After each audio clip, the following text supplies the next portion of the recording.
November 11th, 2018. My second year living in LA is officially complete. If you haven't watched my first year LA tribute, you should probably watch that.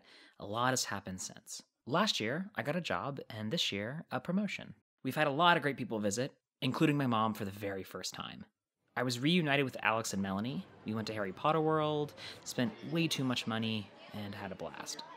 For Shane and Holly's birthday, we went to my very first music festival, Rolling Loud. It was in San Bernardino, and we stayed in a very grungy hotel that was literally surrounded by prostitutes. It was a great time, and we got to see so many great performances.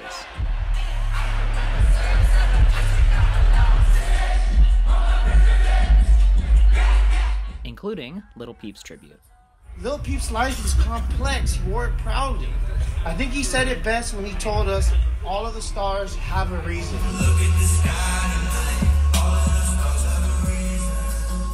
I also won a trip to Las Vegas through my company, so my first trip to Vegas was completely expense-free. Shane and I naturally drank way too much, we danced at the chateau, and drove home the next morning with the worst hangover ever. I blame the Fat Tuesday drinks.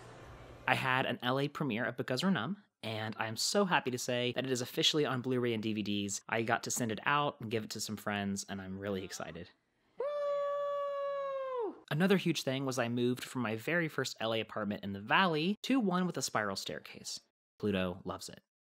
I had yet another amazing birthday surrounded by great people. Happy birthday, dear Colin! Happy birthday to you! We ate my favorite food, we went to a pumpkin patch, we checked out notorious crime spots in LA. I think it's here though. So over in that vicinity, like through these gates, at midnight on June 13th, 1994, Nicole Brown Simpson and Rod Goldman were found dead. After my birthday weekend, Laura stayed an extra week for a staycation. We drove up the Pacific Coast Highway, which, by the way, was absolutely beautiful. Words just do not do it justice, and I would love for my parents to see it someday.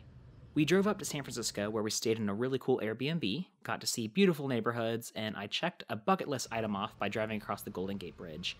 I was so happy that it happened. It was huge for me. A lot of other random things happened too, like I went to Adam 22's party for Death by Romy's album release. We met Post Malone at dinner, and no surprise, he's such a great guy. We got to hang out in Marilyn Monroe's old apartment. My sister and I went to an interactive museum, and we laughed half the time. Pluto turned 2, and I threw a party for him. I know, I hate myself too. I went as a robot for Halloween, and we went to a ton of other cool parties along the way.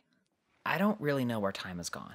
Living in LA has been a whirlwind of great times and not so great times. Memorable ones, yet sometimes feeling static. When you live in a big city, it's sometimes easy to feel small, to feel little and inadequate. You have to remind yourself how truly special you are. I don't really know what this next year will bring. I mean, how could I? All I can do is remind myself of how far I've come and how far I can go. Wish me luck.